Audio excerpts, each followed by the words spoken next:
Всем доброе утро. Мы вчера купили вот такое манго, деградированное, гидродированное. В общем, из него удалили всю воду. Вот такая упаковочка. И вот так вот это выглядит. Такие кусочки.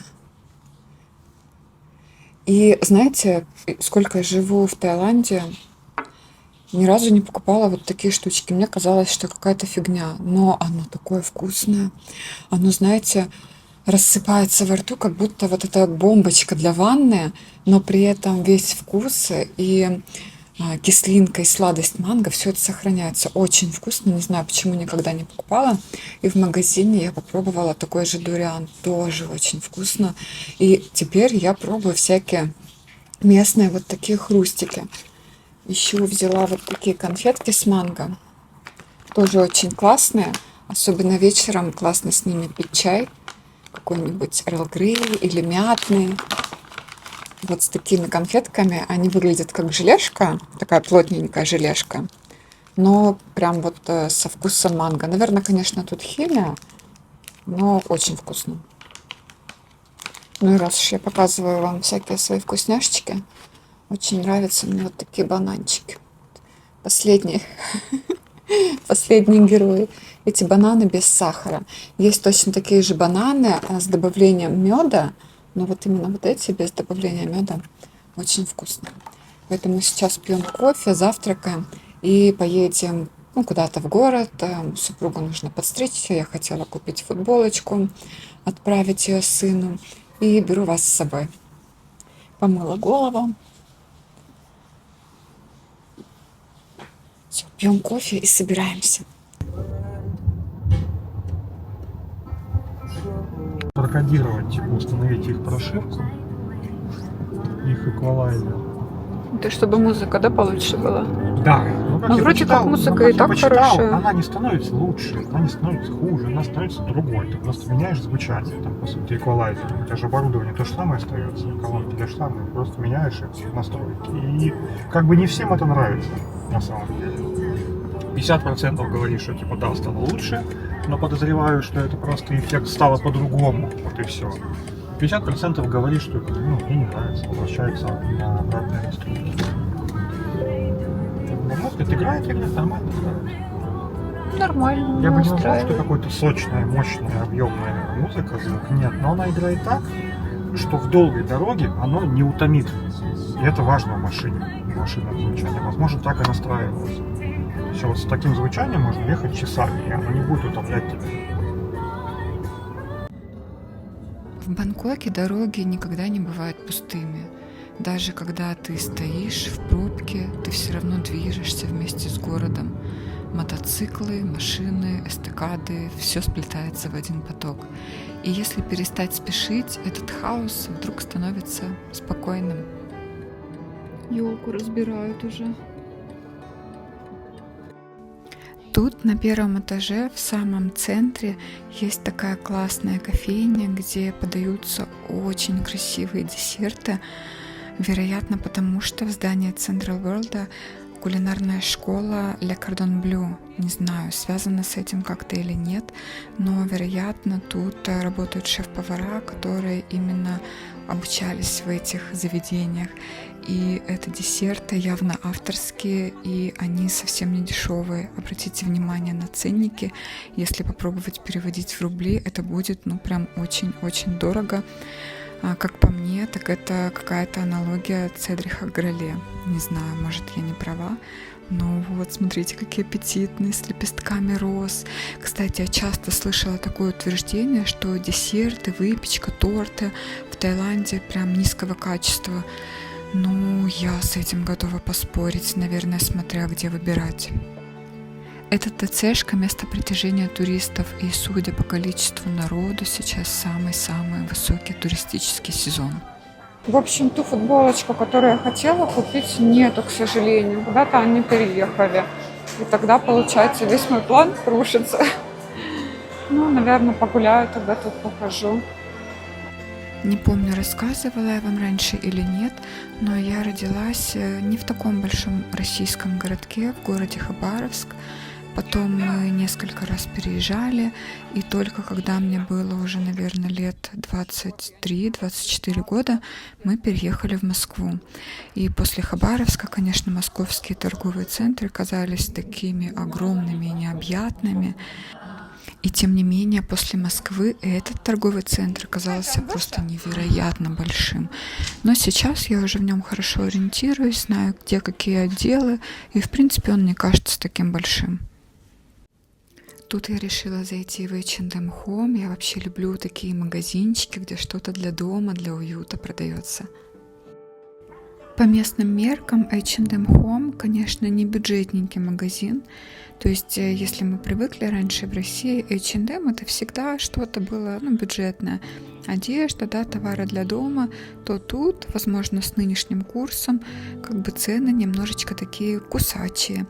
И если ту же постель, какие-то полотенца, да, текстиль можно найти в Таиланде, в Бангкоке в целом гораздо дешевле, то в H&M все это более дорого. Вот, например, это блюдечко, или как это правильно назвать, стоит почти 2000 бат. Но оно, конечно, красивое, такое тяжелое. Явно это могло быть таким акцентным предметом в интерьере. Знаете, я очень люблю смотреть на всякие такие штуки для декора, но почему-то никогда ничего не покупаю. Хотя нет, я покупала как-то вазочку с цветами.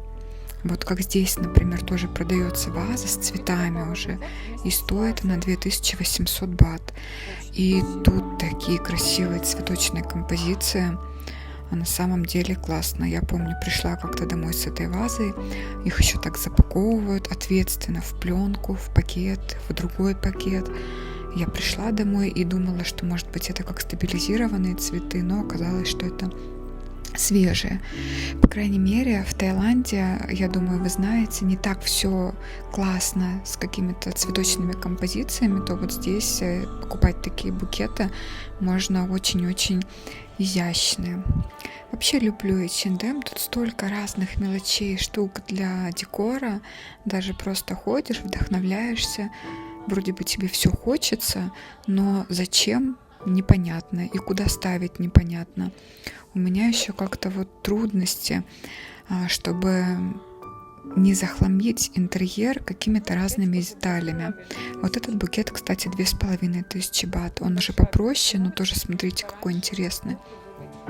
Сейчас я заметила такая новая тенденция в букет добавлять веточки, которые постепенно распускаются. Мне это очень нравится. Так вот, я постоянно смотрю на какие-то предметы декора, и мне все хочется, все нравится, но я не очень умею все это сочетать. Хотя вот эта ваза, наверное, подошла бы, я думаю, практически в любой интерьер. Она какая-то прям вне времени, классная. Но не сегодня. В другой раз я, вероятно, вернусь за ней. Еще в этом магазине классные декоративные подушечки, наволочки. То есть их можно менять и в зависимости от времени года и настроения. И таким образом как-то обновлять свой интерьер. Ну и посуда тоже тут очень красивая. Она вроде бы простая. То есть нельзя сказать, что вот эти тарелочки, да, блюдечки какие-то сложные или каких-то необычных форм. Нет, вроде бы все обычное, но вот как-то умеют они стилизовать. Свечи, посмотрите. Я вот не поклонница тоже свечей. Как-то не могу постоянно им найти место в интерьере. Но на таких полочках, на таких витринах зависаю. Тоже, да, цена 400 бат за свечку. Но тем, кто увлекается таким, им, я думаю, очень понравится в качестве подарка. Очень красивое постельное белье, такое приятное на ощупь. Я все хочу, мне все надо. А вот, кстати, еще один магазин, Нитори, это уже японский бренд, и я его тоже очень люблю. В нем тоже очень много разных штук для дома, постели, какие-то разные принадлежности, посуда, декор, мебель, много-много всего. Смотрите, какие оригинальные саше для одежды.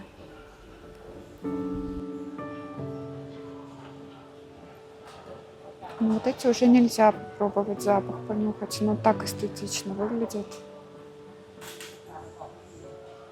119 бат.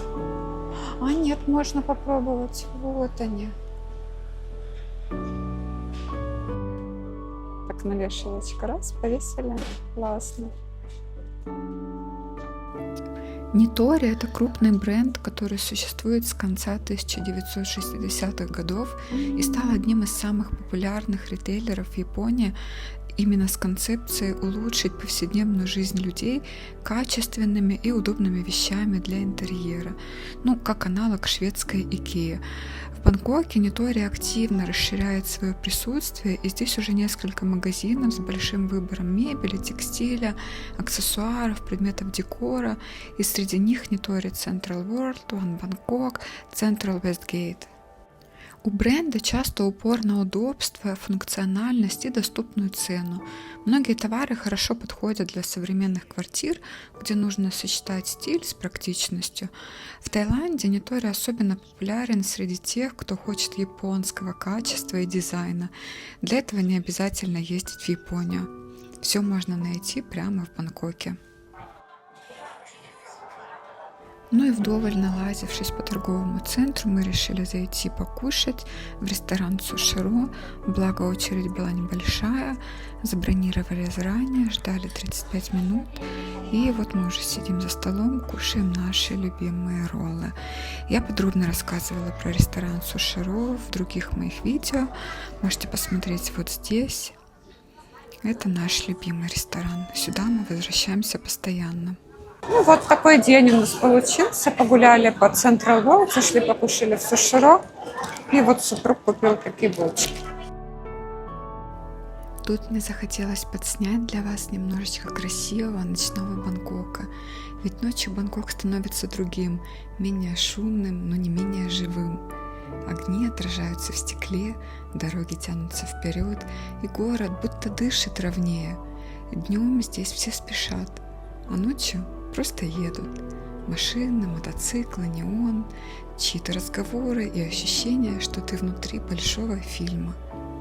В такие моменты не хочется никуда торопиться. Хочется просто быть в дороге, смотреть, слушать и позволить городу вести тебя дальше. Ночной Бангкок, он не про пункты назначений, он про путь. Мяу. Мяу. Мы с тобой давно не гладились, давно не общались. Угу. Ты кого-то ловишь, да? Ну ладно, не буду мешать.